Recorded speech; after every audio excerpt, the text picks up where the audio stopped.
आज की कहानी का नाम है द्रौपदी का जन्म। नमस्कार मित्रों, आपका हमारे चैनल कहानियों के मंजर में स्वागत है।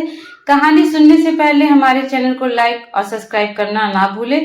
तो आइए सुनते हैं कहानी। पांडवों को एक चक्रा नगरी में रहते कुछ काल व्यतीत हो गया तो एक दिन उनके यहाँ भ्रमण करता हुआ एक ब्राह्मण आया। पांडवों ने उसको यथोचित सत्कार करके पूछा, देव, आपका आगमन कहाँ से हो रहा है? ब्राह्मण ने उत्तर दिया, मैं महाराज द्रौपद की नगरी पांचाल से आ रहा हूँ। वहां पर द्रौपद की कन्या द्रौपदी के स्वयंवर के लिए अनेक देशों के राजा महाराजा पधारे हुए हैं। पांडवों ने प्रश्न किया, हे ब्राह्मणोत्तम, द्रौपदी में क्या क्या गुण हैं तथा विशेषताएं क्या हैं?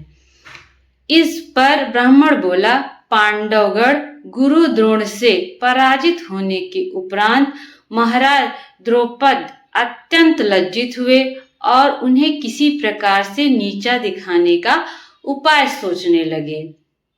इसी चिंता में एक बार वे घूमते हुए कल्याणी नगरी के ब्राह्मणों की बस्ती में जा पहुंचे। वहां उनकी भेंट याज तथा उपयाज नामक महान कर्मकांडी ब्राह्मण भाइयों से हुई। राजा द्रौपद ने उनकी सेवा करके उन्हें प्रसन्न कर लिया एवं उनसे द्रोणाचार्य के मारने का उपाय पूछा। उनके पूछने पर बड़े भाई यज ने कहा, इसके लिए आप एक विशाल यज्ञ का आयोजन करके अग्निदेव को प्रसन्न कीजिए, जिससे कि वे आपको वे महान बलशाली पुत्र का वरदान देंगे।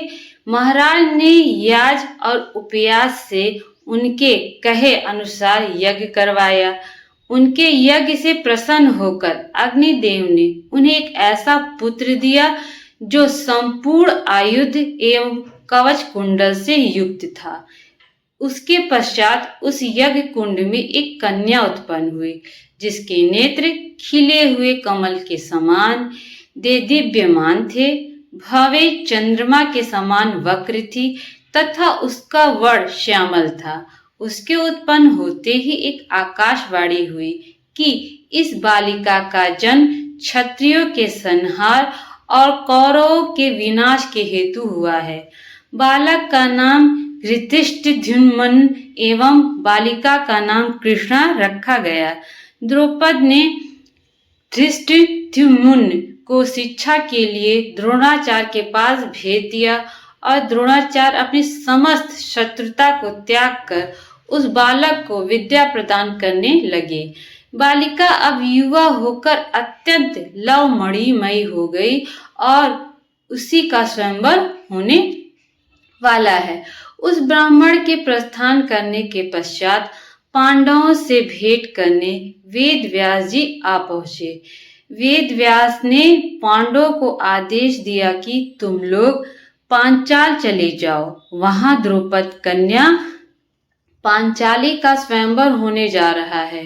वह कन्या तुम लोगों के सर्वार्थ योग्य है, क्योंकि पूर्व जन्म में उसने भगवान शंकर की तपस्या की थी और उसकी तपस्या से प्रसन्न होकर शिव जी ने उसे अगले जन्म में 5 उत्तम पति प्राप्त होने का वरदान दिया था।